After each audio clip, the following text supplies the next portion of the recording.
So friends, చూస్తున్నారు కదా మనకు ఎదురుగా ఉన్న బోర్డు మీద ఏదైతే ఉందో శ్రీ ఓంకారేశ్వర మహాదేవ్ మందిర్ అని చెప్పేసి. ఇది కూడా చాలా పురాతనమైన టెంపుల్, అంటే కొన్ని వందల సంవత్సరాల క్రితం ఉన్న టెంపుల్ అనమాట ఇది. ఎదురుగా మనకు చెరువు కనబడుతుంది కదా, ఆ చెరువు గట్టు మీదనే ఈ శివాలయం అయితే ఉంది. సో ఇది ఇక్కడ గేట్ అయితే లాగేశారు, లోపల నుండి చూపిస్తున్నా. టెంపుల్ బ్యాక్ సైడ్ అన్నట్టు. సో అక్కడ ముందట ఏనుగులు కనబడుతున్నాయి కదా, అది ఎంట్రన్స్ అనమాట. సో ఆ ఏనుగులు కూడా చిన్నప్పుడు మేము దాని మీద కూర్చొని ఆడుకునే వాళ్ళం. ఆ ఏనుగులు కూడా మనకు ఎదురుగా ఉన్న చెరువులో అయితే దొరికాయి. ఇవి కూడా అవి దొరికిన ఏనుగులను తీసుకొచ్చి ఇక్కడ పెట్టేశారు. ఎవడైనా చెప్పులు బయట విడిచి గుడి లోపలికి వెళ్తారు, కానీ వీడెవడు చూడండి, మినిమం కామన్ సెన్స్ కూడా లేదు మనకి. చెప్పులు గుడి లోపలికి గుద్దిచ్చాడు. గుడి లోపలికైతే వచ్చాము. చూస్తున్నారు కదా, మొత్తం అంతా ఇదంతా రాతితో కట్టిన టెంపుల్ అనమాట. మొత్తం రాతితోటే నిర్మించింది. పైన ఏదైతే స్లాబ్ ఉంది కదా, అది కూడా మొత్తం కంప్లీట్గా రాయితో నిర్మించబడిన గుడి అన్నమాట ఇది. మనకు ఎదురుగా లింగ రూపంలో దర్శనమిస్తున్న ఓంకారేశ్వర స్వామిని చూడండి. పక్కన త్రిశూలం ఉంది. ఆ త్రిశూలానికి కూడా డమరుకం కూడా కనబడుతుంది కదా మనకు. సో వీలైతే స్వామివారిని దర్శించుకోండి, ఎందుకంటే ఇది చాలా పురాతనమైన టెంపుల్. అలాగే స్వామివారికి ఎదురుగా నందీశ్వరుడు కూడా ఉన్నాడు. అక్కడ ఎదురుగా కూడా ఇంకో చిన్న గేట్ ఉంది, అక్కడ కూడా చూద్దాం ఏముందో. మనకి ఈ గేట్ లోపల 3 ముఖాలతోటి అమ్మవారి విగ్రహం అయితే ఉందన్నమాట. అమ్మవారి విగ్రహం కూడా పాలరాతితోటి ఉంది. అలాగే అమ్మవారికి కింద కూడా విఘ్నేశ్వరుని విగ్రహం కూడా పాలరాతితోటి ఉంది.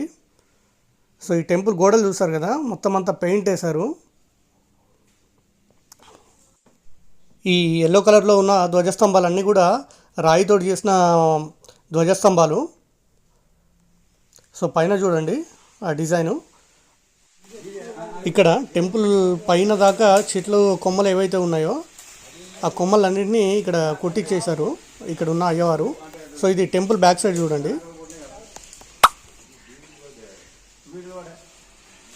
సో చూడ్డానికైతే చాలా బాగుంది టెంపుల్ అయితే. చిన్నప్పుడు ఎప్పుడో చూశాను, మళ్ళీ ఇన్ని రోజులకు మళ్ళీ నేను దాన్ని చూసే అదృష్టం అయితే నాకు దక్కింది.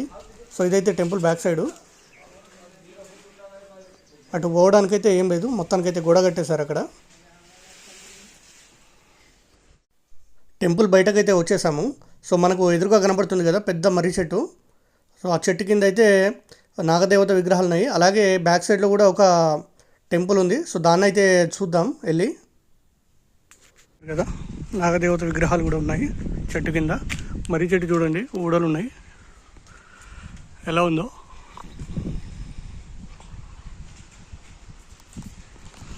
చూసారు కదా, స్వయంభూ నాగదేవత అమ్మవార్లు కూడా ఇక్కడ బండ మీద ఎలా వెలిసాయో.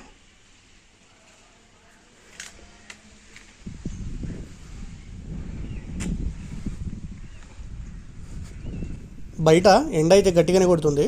సో ఈ చెట్టు కింద అయితే మాత్రం చాలా చల్లగా ఉన్నది, అలాగే చాలా ప్రశాంతంగా కూడా ఉంది ఈ వాతావరణం అంతా. మనకి ఎదురుగా ఒక ముసలాయన అయితే బెంచ్ పైన నిద్రపోతుండే చూస్తున్నారు కదా. చూడండి ఎంత ప్రశాంతంగా నిద్రపోతున్నాడో. సో వెదరు అలా ఉందన్నమాట ఇక్కడ.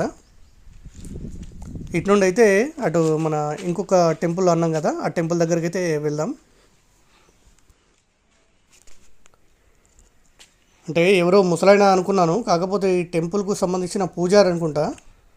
మధ్యాహ్నం అయింది కదా, హాయిగా పడుకున్నాడు అక్కడ. చూడండి నుదుటి మీద నామాలు విభూతి పెట్టాడు కదా. ఇక్కడ 2 నాగదేవత విగ్రహాలు అయితే కనబడుతున్నాయి కదా. సో చిన్నది ఎవరో భక్తులు ప్రతిష్ఠించినట్టున్నది. అలాగే ఇంకొక రాయి మీద ఉన్న విగ్రహం అయితే చూడండి, అది చూస్తేనే అర్థమవుతుంది అది ఇప్పటిది కాదు, ఎన్నో సంవత్సరాల క్రితందని. చూస్తున్నారు కదా, ఆ రాయి కూడా చూడండి ఎలా ఉందో. అది ఇప్పటిది కాదు, చాలా సంవత్సరాల క్రితందని ఈజీగా తెలిసిపోతుంది. మనకి ఎదురుగా కనిపిస్తుంది కదా, సో అదే ఇంకో టెంపుల్ అనమాట. సో పైన చూస్తారు కదా నేమ్, శ్రీ ఓంకారేశ్వర అండ్ పాతాళేశ్వర మందిర్ అని చెప్పేసి. ఫస్ట్ ఉన్నది ఏంటంటే అది ఓంకారేశ్వర మందిర్. సో ఇది పాతాళేశ్వర్ అంటే లోపల ఉందన్నమాట. సో టెంపుల్గా గేట్కి అయితే లాకేశారు, లోపల నుండి అయితే చూపిస్తా. చాలా దూరం ఉంది లింగం చూడండి. సో అది పాతాళేశ్వర లింగం అనమాట. ఇది టెంపుల్ బయట వ్యూ చూడండి ఎంత ప్రశాంతంగా ఉందో. చుట్టుపక్కల అన్నీ మొత్తం బల్లలు వేసి అయితే పెట్టారు సిమెంట్. ఇక్కడ కింద మెట్లున్నాయి, అక్కడ వినాయకుడి విగ్రహం ఉంది చూద్దాం. అక్కడ ముందట రాతి మీద మనకు స్వామివారి క్షేత్రపాలకుడు అయినటువంటి కాలభైరవ స్వామి విగ్రహం అయితే ఉంది. ఆ రాతి మీదనే స్వయంభూగా వెలిసింది. సో చూద్దాం, దగ్గరికి అయితే వెళ్దాం మనం. సో ఫ్రెండ్స్ చూస్తున్నారు కదా, సో అదనమాట కాలభైరవ స్వామి విగ్రహం రాతి పైన వెలిసింది చూడండి.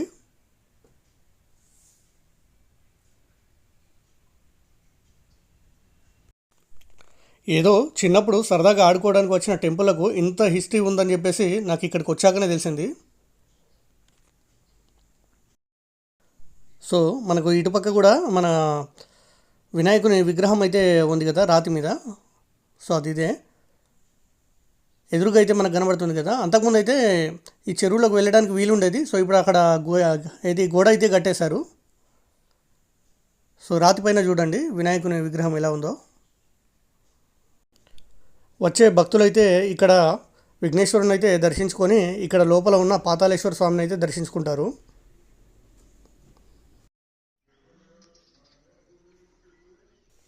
శివాలయం ముందు నుంచి మనకు ఎదురుగా అయితే ఒక కట్టడం కనబడుతుంది. సో ఫస్ట్ ఆఫ్ ఆల్ నేను అదైతే మసీద్ అనుకున్నా. అక్కడ జెండా చూడండి. సో అది మనకు హిందువులకు సంబంధించిన ఏదో ఒక టెంపుల్ అయితే నేను అనుకుంటున్నా. సో ఇదైతే బుద్ధుని ఆశ్రమం లాగా అయితే కనబడుతుంది. లోపలికి వెళ్ళొచ్చో లేదో తెలీదు. సో పర్లేదు, ఇక్కడ సైడ్ నుంచి పోవచ్చు. వెళ్ళైతే చూద్దాం లోపలికి వెళ్ళి.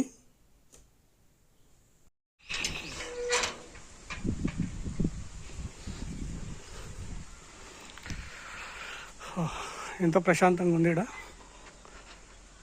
సో ఇక్కడైతే ఈ గుడి అయితే మాత్రం క్లోజ్ చేస్తుంది. చూసారు కదా, లాక్ చేస్తుంది. ఇక్కడైతే రావి చెట్టు కింద బుద్ధుడి విగ్రహం అవుతుంది.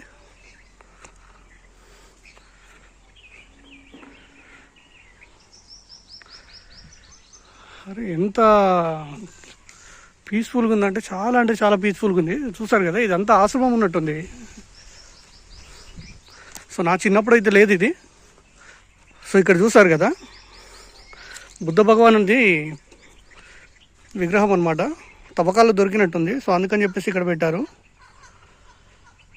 సో ఇక్కడ దొరికినందుకు మేబీ ఇదంతా మొత్తం ఆశ్రమం చేశారనుకుంటా. ఇక్కడైతే ఈ బెంచ్ మీద అయితే పెట్టారు ప్రజెంట్ అయితే. అక్కడ ఆశ్రమంలో ఏముందనేది ఇప్పటికైతే ఐడియా లేదు. బుద్ధ భగవానుడు చూడండి చెట్టు కింద ఎంత ప్రశాంతంగా అయితే కూర్చున్నాడో. సో అక్కడ విగ్రహం ద్వారా తెలిసింది ఏంటంటే బౌద్ధులు పూర్వం ఇక్కడ కూడా ఉండేవారని చెప్పేసి మనకు అర్థమైపోతుంది కదా.